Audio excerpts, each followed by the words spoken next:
So, finding purpose in life with or without children. Just for a few introductions. First, introduced Infertility Network UK for those who haven't heard of Infertility Network UK. Infertility Network UK are a UK support charity that provide help, support, and information for people who are struggling to conceive. And with around 1 in 6 couples facing some kind of fertility issue, that's a lot of people that need their help. I'm a huge fan of Infertility Network UK. We were not aware of them on our journey, and boy, I wish we were. Because as you guys know, it can be a very lonely journey. IN UK provide a variety of free patient services, whether information from the website or someone to talk to. And right across the UK, they have a network of trained helpline volunteers who are the end of the phone if you want to chat, as well as a network of regional support staff. And I in UK really believe that no one should face the heartache of struggling to conceive alone, and they want to be there to support people every step of the way. You can find more about Infertility Network UK on their website, and I guess a lot of you found out about the webinar through Infertility Network UK. I'm doing this in conjunction with them as a way of supporting them and supporting people going through the journey, because having been there ourselves, we know kind of what it can be like. So that's Infertility Network UK, which is this webinar has been provided in kind of through them on their or by them, with me actually providing the material, but doing it very much in conjunction and for IN UK and their members.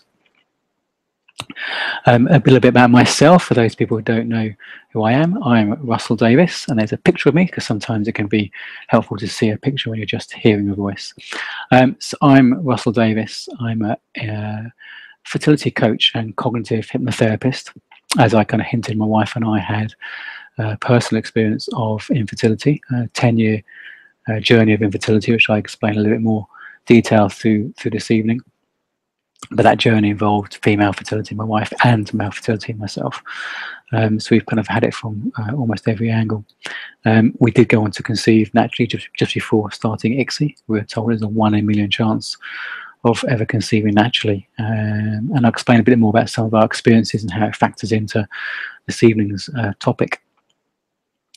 I now support women and couples all over the world find peace of mind and a sense of peace and passion in their life through their fertility journey.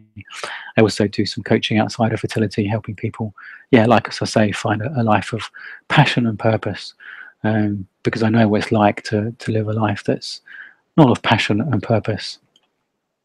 So that's who I am. A few things about me. I'm a big fan of Apple Macs and a big fan of barefoot running. What those funny shoes you can see are kind of minimalist shoes, which I use when actually in the summer I don't wear anything when I wear clothes. I don't wear any shoes when I'm running. I go completely barefoot. And in winter I wear these kind of minimalist shoes that really help. Basically run a more natural running style. And for me, it turns running into kind of a meditation. So I'm a big fan of minimalist shoes and barefoot running. And anything to do with the mind. Always been fascinating about the mind and people. Even before I got into this kind of industry. So that's a little bit about me. So, does it feel life is on hold? And thank you for those who have sent some questions in before this evening. And of course, feel free to type questions as we go through. But some of the questions that came in were about, how do you stop life feeling as if it's on hold? And it very much can feel like that. And say we had a 10-year journey. It started with my wife was diagnosed with PCOS as a teenager. And she decided to find a more holistic way, a natural way of managing that. And we never really believed we'd get to a stage where we could have children. And then 8 years into our journey, she had her full cycle back. And then after a year or so of trying, by that point we really knew what we were doing. My wife was working for a gynecologist, and we kind of knew what we were doing. And after a year or so, we knew maybe something else was amiss. And that's when we had my first test, and we found out my test results were disastrous. up to then, I kind of been the strong one and tried to be the strong one, which is a topic for a different webinar. It's not actually what my wife wanted. I wasn't really engaging with the process emotionally, and I was trying to be the strong one and keeping on a hold of hope. And my sense of hope was we would have children. And yeah, I want to explore that and unpack that a little bit more. And some of the lessons I've learned and we've learned about life and finding a life of passion and purpose, children, how that factors in. And also I want to share some particular tools that you may find useful in exploring what a life of passion and purpose looks like for you with or without children. To share some of the journey or some of the process I went through, so hopefully you can shortcut the lengthier journey that we had. And I want to, as I explain and share and talk, I'll be speaking from the heart, and I've got some ideas and things I want to share. But I want for you to listen with feeling. Those who have listened to one of my webinars before, I tend to say this, and I want you to spend the next, 15 minutes, an hour, just listen for feeling, have an experience as I talk. I don't want you to necessarily make notes. I don't want to listen for intellectual understanding to find out something you don't know yet and find out that golden nugget of information that's going to make all the difference. Because I know what it's like to be in that kind of state of mind and frantically looking for everything that's going to help. I want you to listen as if you're listening to music and just listen for a feeling within as you hear what I say. And because for me, that's where you get insights, and that's where you get real change. That's where you get change of heart about situations. That's where you get change of heart about yourself. And for me, that's where real life change comes. It comes from that kind of space, aha moments and insights, rather than really trying to wrestle and work out something. I don't believe you can think your way to peace of mind. I don't think you can think your way to an insight. So just have an experience. It's being recorded. You can play it over and over again if you want. I will be sharing some things you can practically do towards the end, and it's being recorded. You're going to get the recordings. You don't have to make notes. So I just encourage you just to go through this and have an experience. And the first time I was encouraged to do a workshop in that way, I was sitting in the front row with my pad and pen on my knee, ready to go, and looking forward to getting lots of useful information over those 2 days, and spent a lot of money, in fact, on those 2 days. So I wanted to get my full value. And the guy leading the workshop encouraged us to put our pads and pens down again, as he said, have an experience. I felt naked, to be honest. I felt naked sitting there without my pad and pen on my knee. I felt naked and scared that I was going to miss the most important thing and not get true value from that experience. I can honestly say that was one of the most profound workshops or experiences I've had in that kind of environment. And I attend all trainings in that way now, and knowing it's either being recorded, or I might have a voice recorder to record it, or I might not. I just know that I get the most value if I just have an experience and I get what I need to get. And it's a better way to go away one aha moment, one change of heart about something, than 500 written notes that actually you don't look back on or don't really make a difference to your life. So I just want to encourage you just to pause in this time. Pause your thinking, pause your trying to work things out, and just have an experience over this time together. And life really can feel like life is on hold, and that felt very much the case for me. So we were 8 years into our journey, roughly 8 years, or maybe a bit longer, 10 years into marriage. And I remember, if I'm really honest, and I wasn't aware a lot of this at the time, it was kind of subconscious kind of experiences, but I can look back with greater clarity and see at the time I was really holding on to having a baby, and having a baby meant so much in so many ways. If I was really honest, I wasn't happy in life in many ways. And for me, having a baby was going to be the thing that really took our relationship and my life to the next level. I really thought having a baby would be signify a new season for us. We've gone through so many challenges in our lives individually and as a couple, and I really felt that having a baby was going to be a sign of putting that behind and a new time together, a time of blessing and a time of happiness. And of course it didn't happen. It wasn't happening, and if anything it was causing more unhappiness. The fact that we really in our heart of hearts knew that's all we wanted. Really felt that we were born to parent in many ways. We're both involved in youth and children's work, and it was something we naturally love to do, and love to have children as part of our lives. And when it wasn't happening, obviously, as you expect, a great source of despair and unhappiness and grief and the whole gamut of emotions you get on this emotional roller coaster. And when we found out my test results, I really had that point lost all sense of hope and belief, and really went in kind of a bit of a tailspin. And my wife started going through a grieving process, and I wasn't really feeling anything. I was saying I was angry, I was saying I was this, I was saying I was that, but if I was really honest, I wasn't really feeling the anger, and I didn't know why. It's quite numb to my feelings. And I realised I was kind of protected myself from my feelings, and stayed in my thinking, tried to think my way to a solution. And it was a way of protecting myself from my feelings, because I thought my feelings were too painful. And not just feelings about fertility, it's actually feelings about myself and life generally, stuff from childhood and all sorts of things. And I think I've shared this before. I remember I took myself onto a retreat just to be away from everything, just to reconnect with myself, and to think, okay, let's sit with these feelings. Let's not run away from them. Let's just be with them and see what comes up. And instead of running away through life and distraction and work and the internet and busyness, let's just be with myself and see what comes up and really feel these feelings. And it was that point, I think, I was really honest about how I felt about life. I was looking at a vegetable patch that was empty, and one was full. I looked at it and I thought, that's my life. It's barren and it's empty. It wasn't so much life was on hold, it was very much life is empty. Yes, I had on the outside a very successful job, and I was very good at my career. So on the outside, I had a lot of the things you expect that would give people a sense of happiness and security and peace of mind. But inside, there was something still missing. I wasn't happy.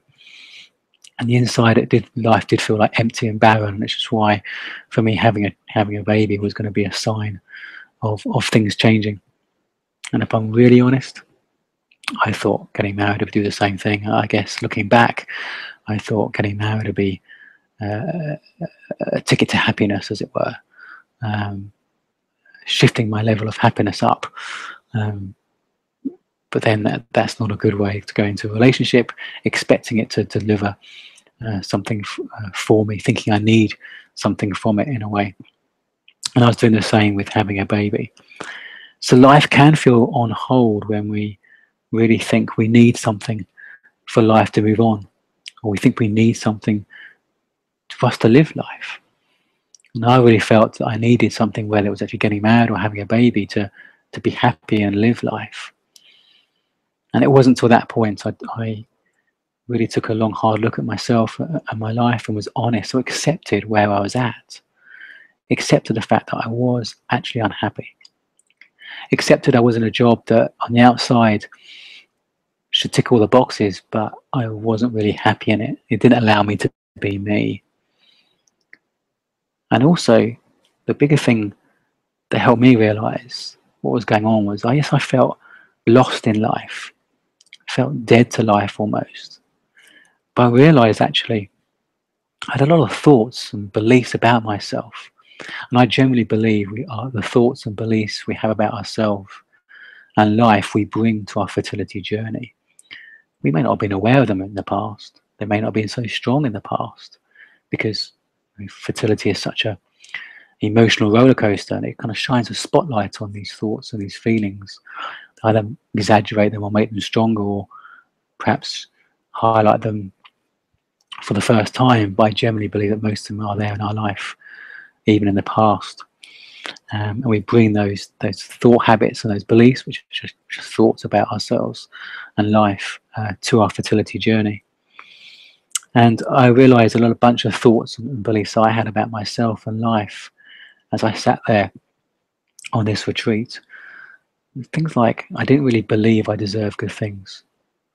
I really believed other people got good things in their life far easier and quicker than me, and there's something wrong with me. I didn't deserve them. Also, I recognize how much I'm a people pleaser. I really, to be honest, I guess I have suffered from so low self-esteem in a way that I didn't really believe I was loved or lovable, really. And I wanted people to like me. So I did everything I could and always went the extra mile and helped people in many ways because I really wanted them to like me.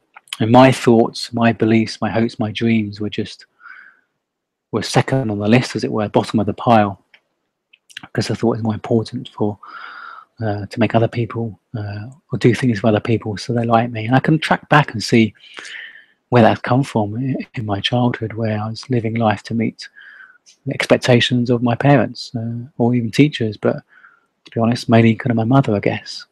And that had carried on living that way.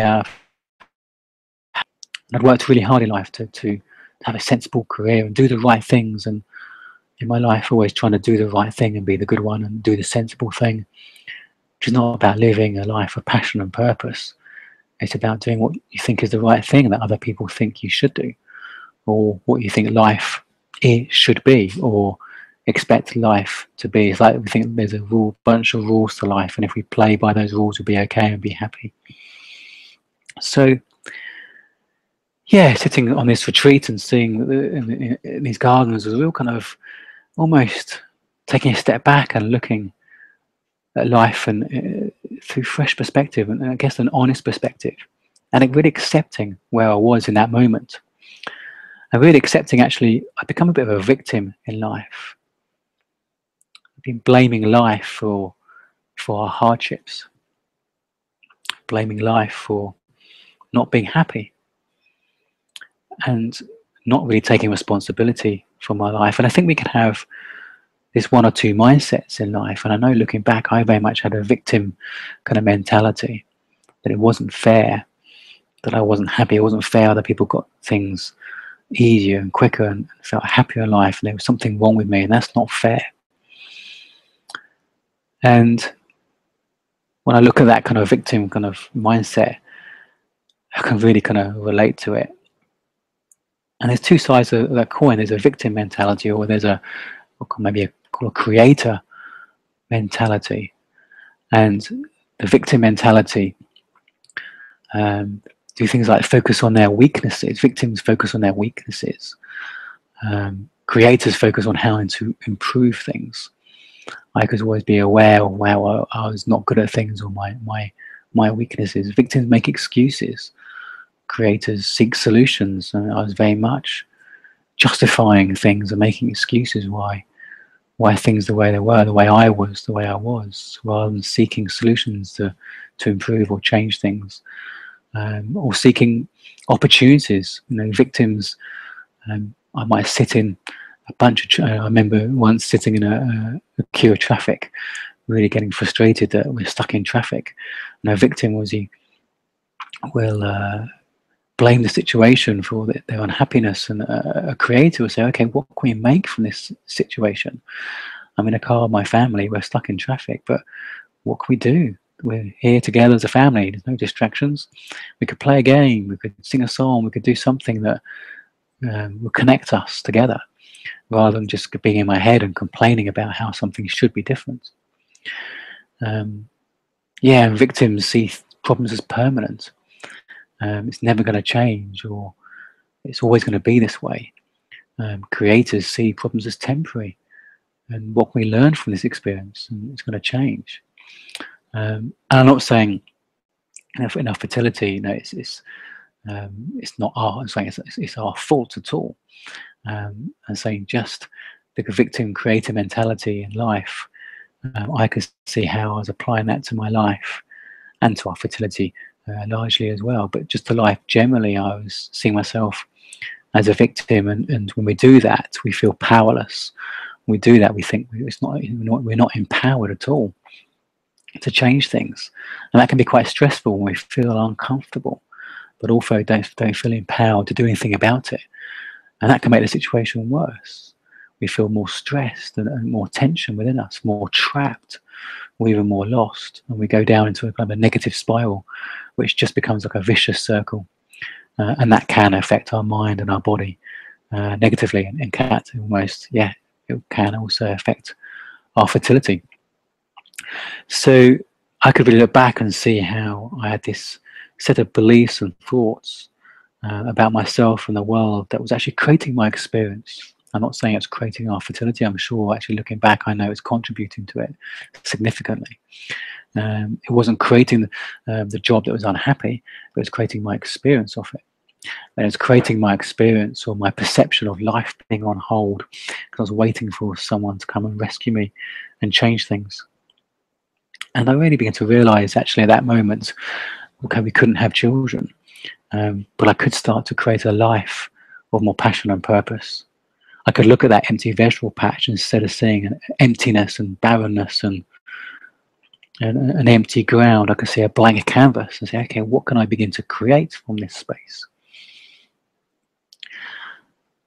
And to move on and think about, where does our well-being and happiness come from? Because I was looking for happiness and well-being in my job, in my marriage, in having children. And we start to think that our well-being or happiness comes from anything outside of us. That's when we start to get into problems. And we come into this world with complete innate well-being. Little children just in the moment being happy, just doing what they're doing. Their happiness isn't dependent on having the latest toy or doing this or doing that. They just create their own happiness. Babies and little children, as long as their physical needs are being met, create their own entertainment and happiness. It's funny, if you watch a family in waiting in a queue, often you see that the adults are getting frustrated in a queue and best getting impatient about having to wait. And the children just running around, squealing and just creating the best of that moment, which often upsets and annoys the adults even more, and the children get told off for making a noise or running around. But the children just making the best of that moment. They're finding a sense of fun and joy and happiness in that moment. And we tend to lose that kind of outlook on life as we grow up, whether it's through parenting or upbringing or schooling. We start to think an element of our well-being and happiness is dependent on things outside of us, circumstances or people, or what people think of us. And we start looking outside of ourselves for that sense of happiness and well-being. I'm okay if, or I'm okay when. I like to call it our grounding. We find our grounding when we realize, actually, our well-being and happiness is within us. And it's not dependent on anything. And it doesn't mean we don't have hopes, goals, and dreams for our lives. Those things are great. Wanting to have a baby is awesome. But if we start to think our level of happiness or well-being or purpose in life is dependent on these external things, that's when I think we lead to either fear of it not happening and stress of it not happening, and maybe desperation or despair and disillusionment of it not happening. That's when these preferences of these things in our lives become a need, and then the kind of all those negative emotions kick in if it starts not happening. So I like to point people within themselves and to really seek this innate well-being that's within them, that we're born with. That's our grounding. And for me, that's the first step in moving from a life of feeling lost or trapped to really starting to connect with ourselves and who we really are. A lot of people I work with, maybe in a job they don't enjoy, will really kind of resonate with the fact that something's missing in their lives, but they don't really know what it is. And they think maybe it's having children or something else. When I was in a job that I didn't really truly enjoy. I was in my mid-30s and thought, well, if I don't do this, what would I do? I had no idea what I would do. And people could ask these kind of very odd questions like, well, if you won the lottery, what would you do? I had no idea. I generally had no idea. because I've lost that sense of self. I'd spent so many years trying to please other people, meet other people's expectations, or to do what I think is the right thing. I'd lost a sense of self of me, my hopes, dreams, passions in life. So for me, looking within, we both connect with our innate well-being, sense of I'm okay, but also we can start to sense of who we are and what our hopes, dreams, and passions in life are. We start to really connect with who we really are. And the journey, explain a bit about the journey, is it's not what we can often expect. It can be like being in a pea soup or fog. And we're looking for this sense of purpose or passion in life. We have no idea where to look. We have no idea what it is.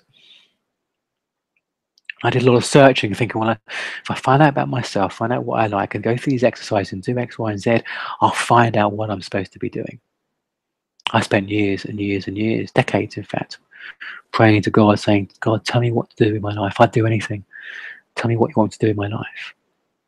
And I was very disappointed when I eventually found out the answer to that.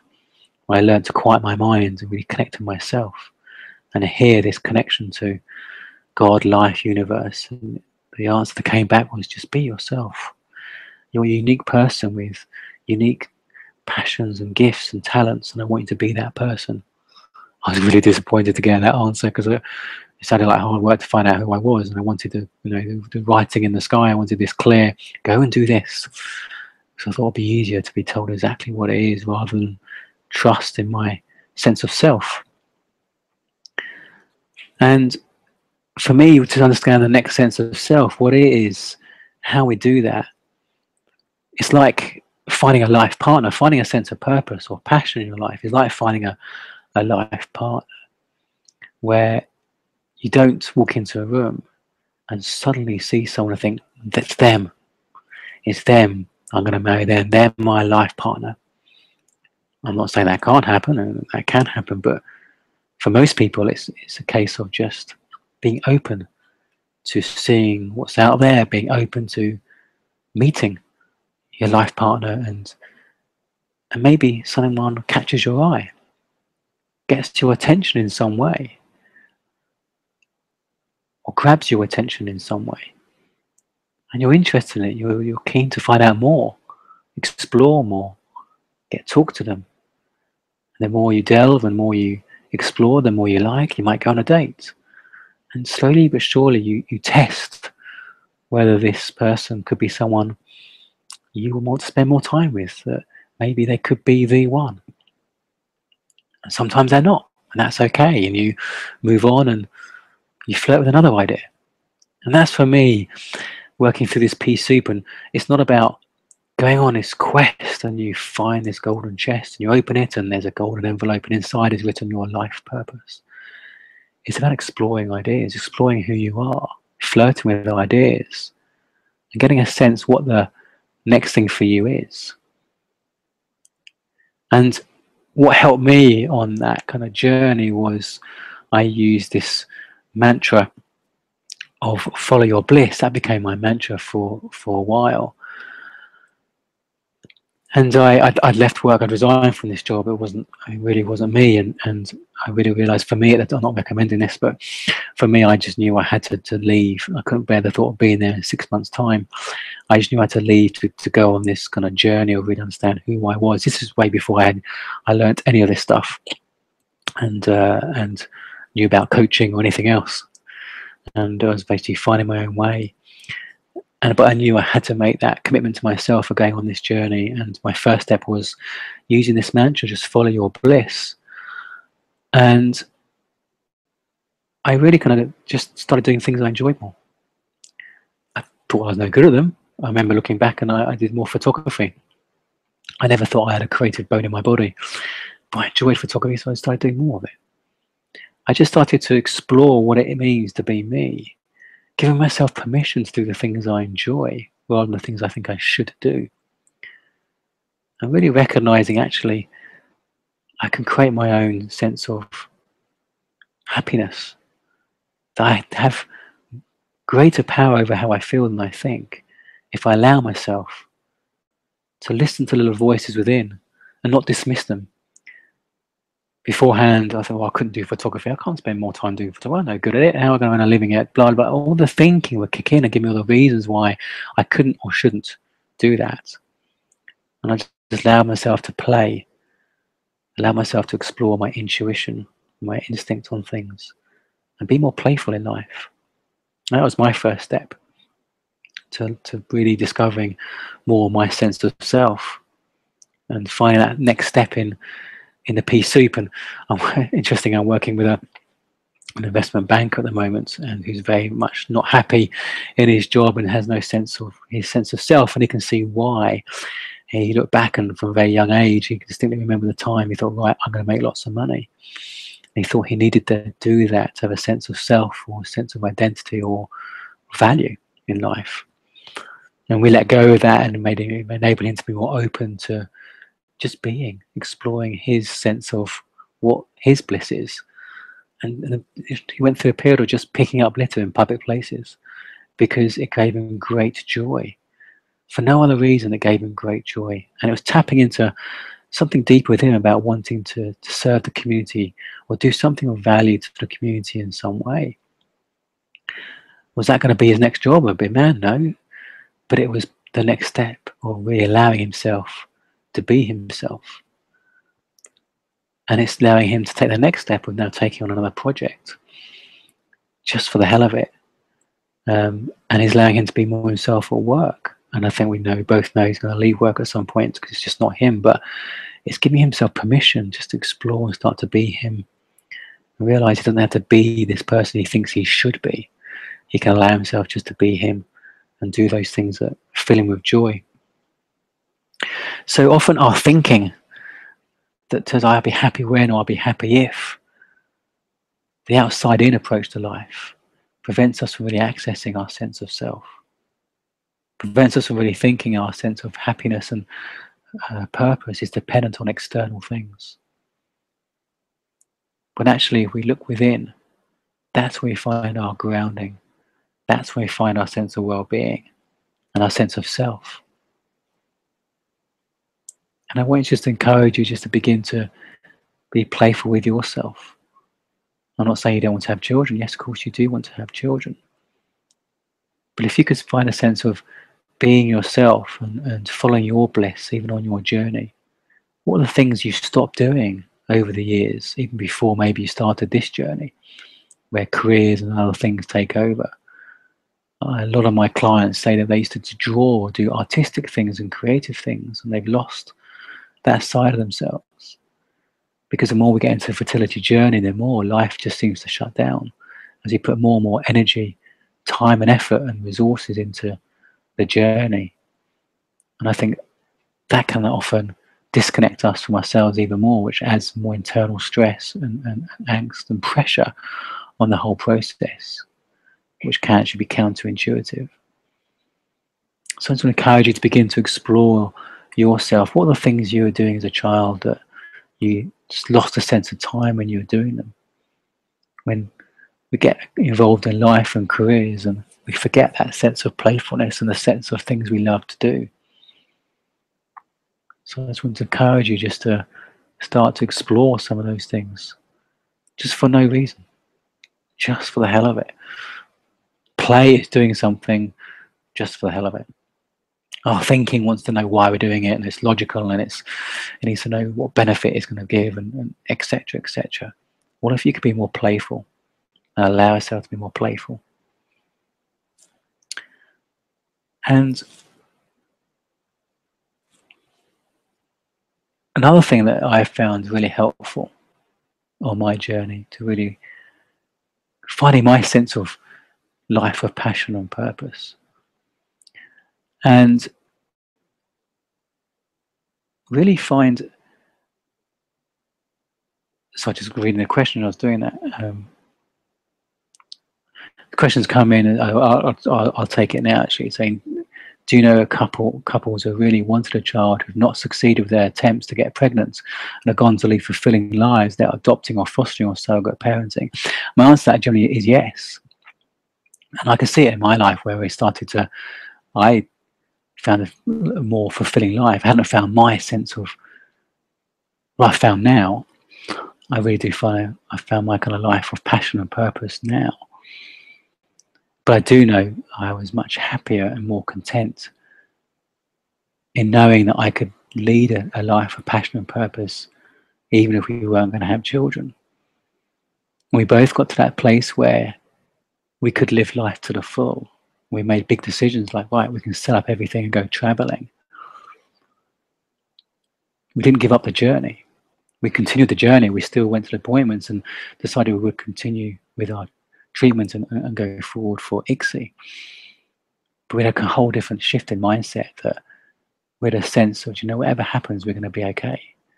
And we became more creators of our life rather than victims. We started making brave decisions. I resigned from work and really started to take life by the horns and really find that sense of life of happiness and contentment, because I really at that point realized it wasn't dependent on having children. And I've had clients who had these dreams of owning their own business and setting up their own business, and when they start doing it, they suddenly feel content and happy. And some of them have gone on to have children after that, naturally, because they suddenly, everything inside them was starting to be aligned and starting to feel natural and physically and emotionally. So the answer to that is absolutely. I do know couples who really have gone to lead fulfilling lives. I know older couples that supported us on our journey, who never did adopt, foster, or have any, or as they say, their children in their lives, but definitely had, they would say, fulfilling lives. Because I genuinely believe that our sense of life, our purpose in life, is not dependent on having children. And I'm going to speak my truth here and say, actually, if we think our sense of purpose is purely having children, that puts a lot of pressure on us as a parent and them as a child. And I've worked with plenty of women who get to the stage where their children have left home and they just feel lost in life because they've been living their sense of purpose out through their children. And I believe we can find a higher sense of purpose. That means we can be parents, but also living this passionate life. I want my son to grow up knowing himself and living a life of passion and purpose. And I want, one way of doing that is to be a living example of that. And I believe I can be a parent and live that life of passion and purpose. And I'm very much passionate about being a parent, but also I know that it's not my sole purpose. I'm here to help people find their life of passion and purpose, because I know what it's like to be stuck in a life that's not living. It's like being dead. It's like being half dead, half alive, numb, kind of flatlined. And when I've begun to explore what living life of passion is, I really realised I was missing out on life. And when I started doing that, my test results changed dramatically. So I really do believe my thoughts, my beliefs, the way my outlook on life was affecting me down to my cellular level, and epigenetics is demonstrating how our thoughts and our feelings and our beliefs do affect us biologically. So I'm going to be really blunt and say I do know couples that have never had children in their lives but do live a very fulfilling life. And one of the things that helped me continue my journey to recognize that is a couple of questions I want to share with you. And it's about recognizing what's really important to us in our lives. And without the risk of being too morbid, there's two certainties in life. One is we're going to die. And the second certainty is we don't know when. And I lost my father 18 months ago to a degenerative disease. When he was diagnosed, he was pretty fit and healthy, and it was a real shock to us and the family and to himself that he was being diagnosed with this disease, and basically he was dying. But of course we're all dying. He was dying suddenly dying far quicker than we ever imagined. And it was a real wake-up call to us and everyone that was the case.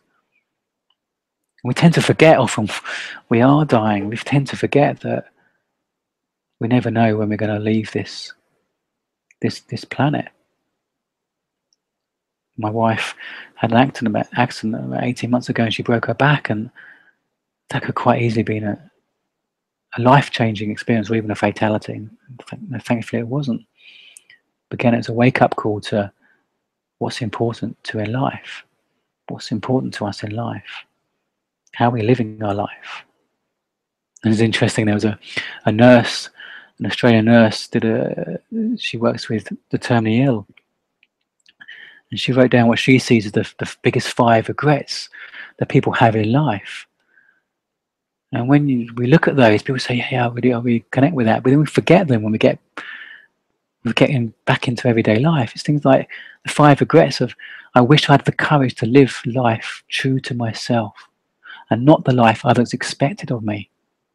I wish I'd had the courage to live a true life to myself and not the life others expected of me. I really relate to that one. I wish I hadn't worked so hard. I wish I hadn't worked so hard. I wish I had the courage to express my feelings. I wish I had the courage to express my feelings. I wish I'd stayed in touch with my friends. And I wish I'd let myself be happier. I can really relate to those, and that's basically a lot of the lessons that I learned through my journey. And in that moment, seeing that eventual patch was some of those things about letting myself be happier and expressing my feelings, connected to my feelings, and stopping to live life to other people's expectations. And if you want to do anything from this call, one thing you want to play a game, play the deathbed game. Those 5 things. End of each day, you get a point every time you've done something to counteract one of those 5.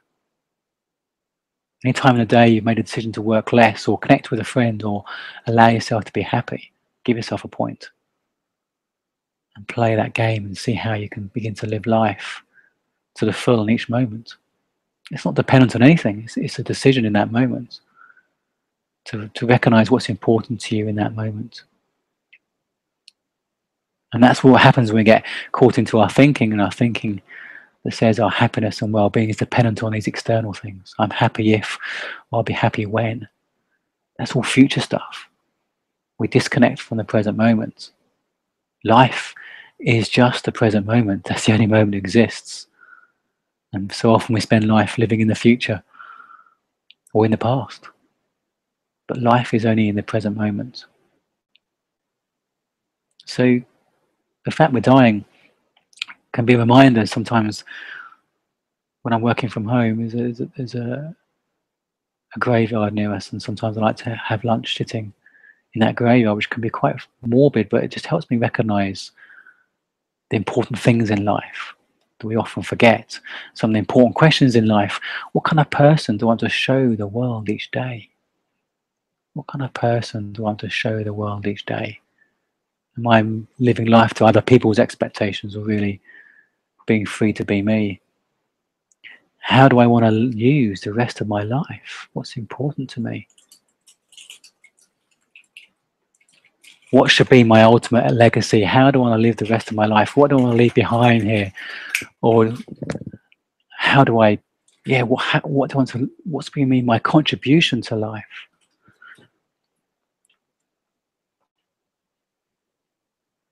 What's the great cause that's going to keep me going when I feel weak or distracted? To what purpose am I living my life? What's the greater cause, the greater thing I'm contributing to? Positive psychology is a great form of psychology. It's quite a new form of psychology, because I realized, there's a psychologist, Martin Seligman, realized that the whole industry of psychology was focused on studying unhappy people, working how they can make them slightly happier or less unhappy. How to make unhappy people less unhappy. So he decided to study happy people and study what makes them happy. And he realizes different levels of happiness. There's a pleasurable life, which happiness is fleeting. It comes and it goes. Maybe you've bought something new or been on a holiday, and the pleasurable life is dependent on these things, circumstances and people. But it's not deep. It's not long lasting. There's a contented life, where the contented life is more happiness comes from within. We're more of a creator of our life. We're no longer a victim. We're more of a creator of the happiness in our life. We have more control over it. And the third one is a fulfilled life. When we're doing that, but also sense of contributing to something higher and bigger than ourselves. So for me, it was about helping recognize, what am I doing and why am I doing it? Why am I doing it? Often it's the best question to ask. Why do I do what I do? I know what I do, help people find a life of passion and purpose. Why do I do it?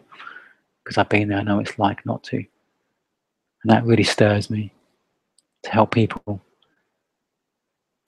connect with themselves. And I have this vision, what would life like be if, how would the world be if everyone was living a life of passion and purpose? I've got another tool that I found really, really useful and on my journey. And I say there is no quest to find the right tool and suddenly you get the golden envelope with your sense of passion on it. It's using different things like these that help to flirt with different ideas and begin to explore who you are in more detail. And give yourself permission to do that.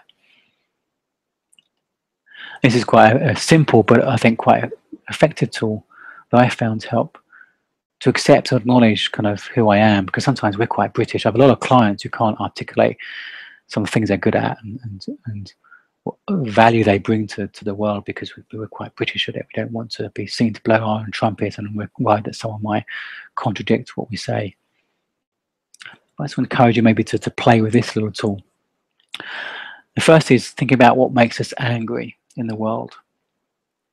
And just get a bit of paper and write anger at the top of it, and just make a list of some of the things that make us angry in the world. And so for me, it could be something big or small, but for me it's things like drivers on a phone. Seeing people in a car driving whilst on a phone just makes me angry.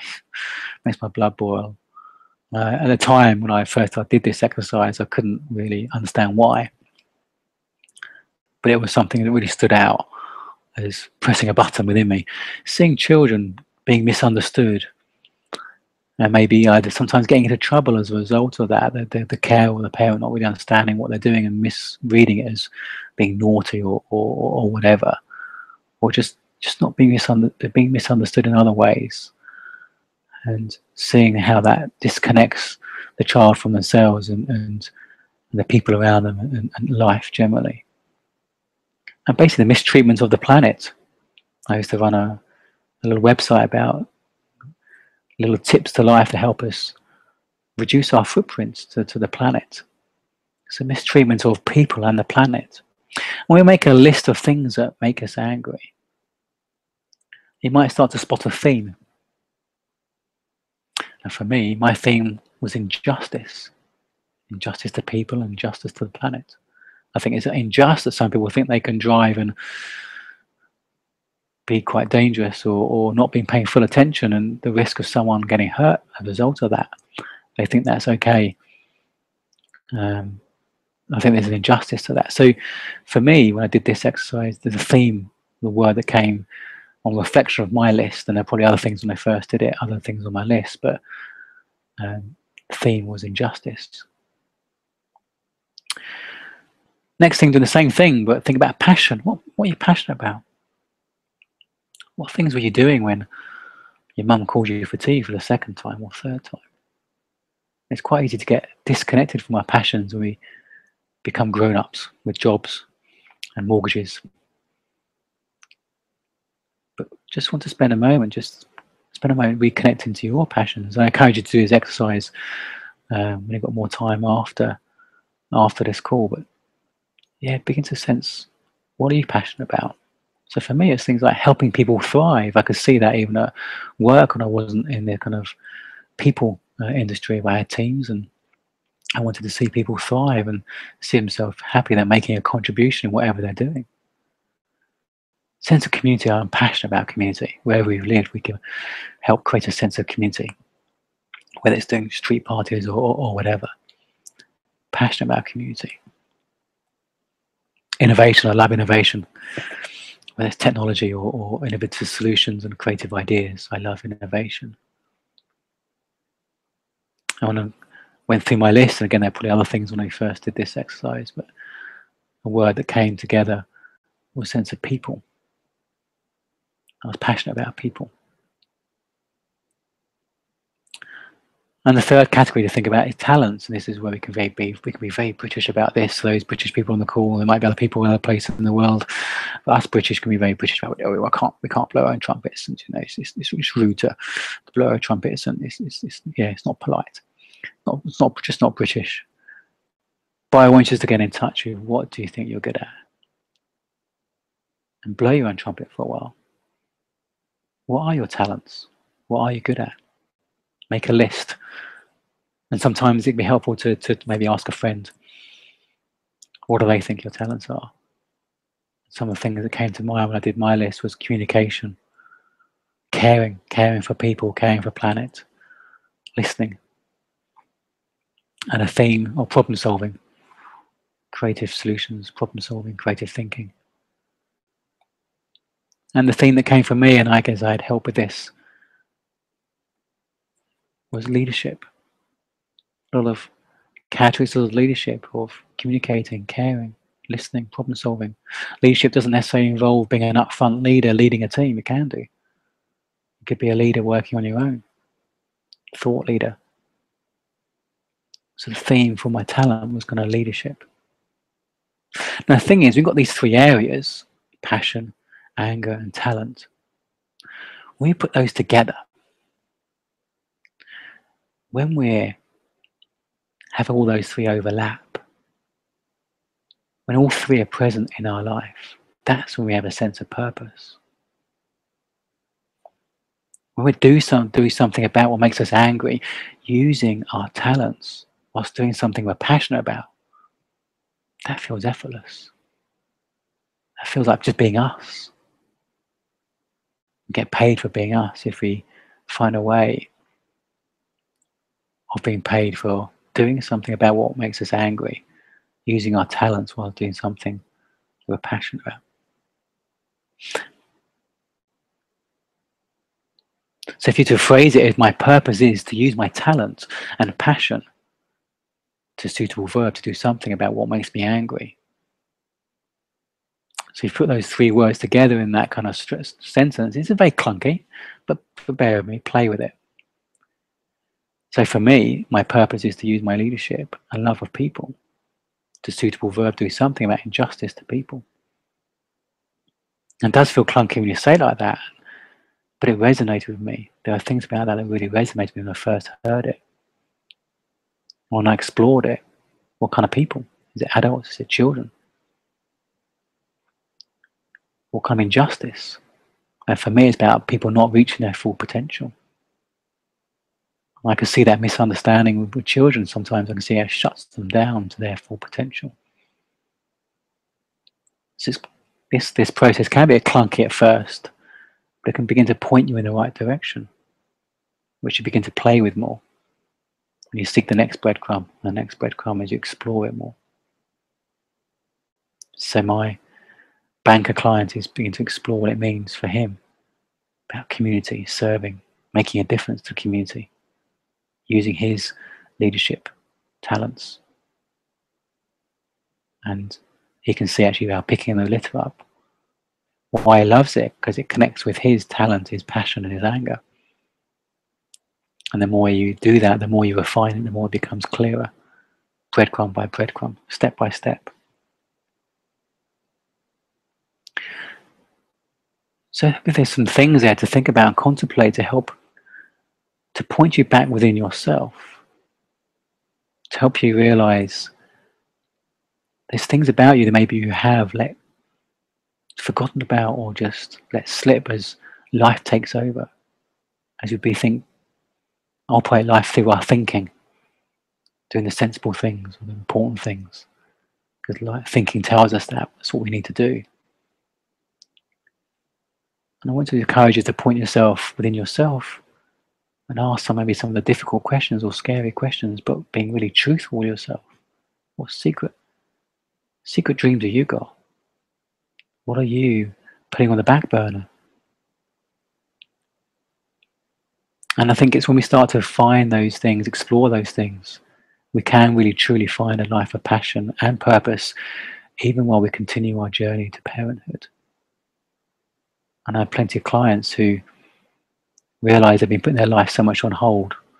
One client comes to mind particularly right now, when she began to get this and understand this, she allowed herself to be happy. So she went out with her sister and we spoke the next day, and so she laughed so much that night. She laughed so much, laughed more than she had for years, because she's realized how she shut her life down as she focused on her fertility journey. And suddenly life had opened up to her. Doesn't mean she wasn't continuing her journey. It means before she can engage with life again, she could find happiness in a moment, even without having a child. Another client set up her business she'd been meaning to do for some time, and she was pregnant within 3 months. And your thinking would say, well, there's no point in pursuing the business because I might get pregnant. Your thinking is very logical, practical. Life sometimes isn't like that. You follow your life of purpose. Did she care that she put all that effort in, the business was going to go on ice for a while? No, not at all. Not at all. So I really encourage you to explore what's inside you, what's been dormant for a while. Ask some of those questions. What does a life of purpose and passion look like for you? If you could grab life by the horns tomorrow, what would you do? If you could let go of any kind of victim thoughts or mentality you may have picked up along the way, if you could be the creator of your happiness, what would you do? If you could begin to recognize your happiness and well-being is within you, it doesn't mean you don't choose to have children. It means you can have that connection to your innate well-being even today, because it's within you. You were born with it. We don't lose it, we just lose sight of it. As we go through the years, we start to look outside of ourselves more and more for well-being and purpose. And all the greatest spiritual religious teachings say the same thing. Look within. Look within. Be playful about that looking within. Flirt with ideas. Give yourself permission to do that. And if you think I can help in any way, I'd love to have a conversation with you if that would help you. Begin to do that. Because I can see how it took me a while to get there, but I got there. In some sense, we're always continuing on the journey, taking the next step to really sharpening our sense of purpose, getting out of our comfort zones. And we're either moving in one or two directions, or actually we're either moving or we're not. And biological cells in one or two states. Biological cells are either in a state of growth, they're multiplying, or they're in a state of protection. There's a sense of threat in their environments, they go into protection mode. They stop growing until it feels safe to grow again.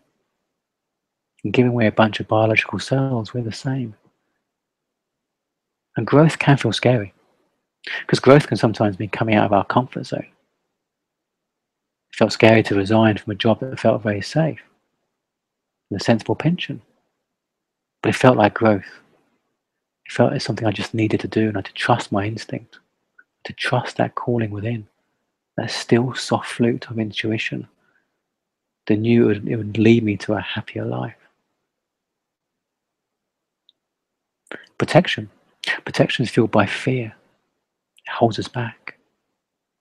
Creates this walls around us. It's like being in a prison. The prison guard is their own thinking. You could be in a prison of fear not being good enough, a prison of fear what other people think, prison of all sorts of different types of fears.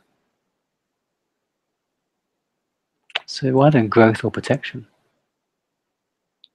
And allow you to explore what growth looks like for you. It doesn't mean giving up your journey at all. It means finding a sense of freedom and peace and joy within. So your mind and body just relax into life. And that can be the difference that makes the difference on your journey. It was the difference that made the difference on ours. So given the time, I'd like to maybe leave that there and just to pause for any questions.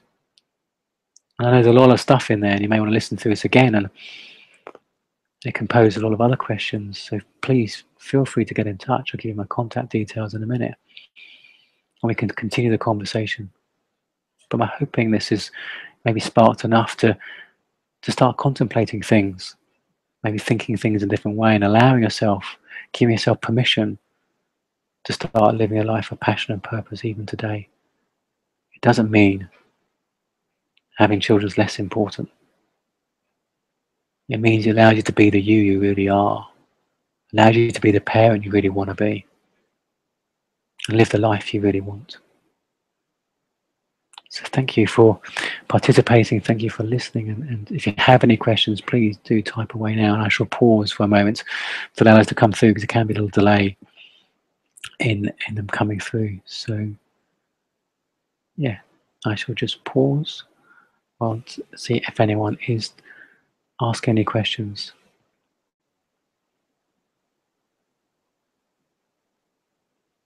And just while I do that, say, hope you have found this useful.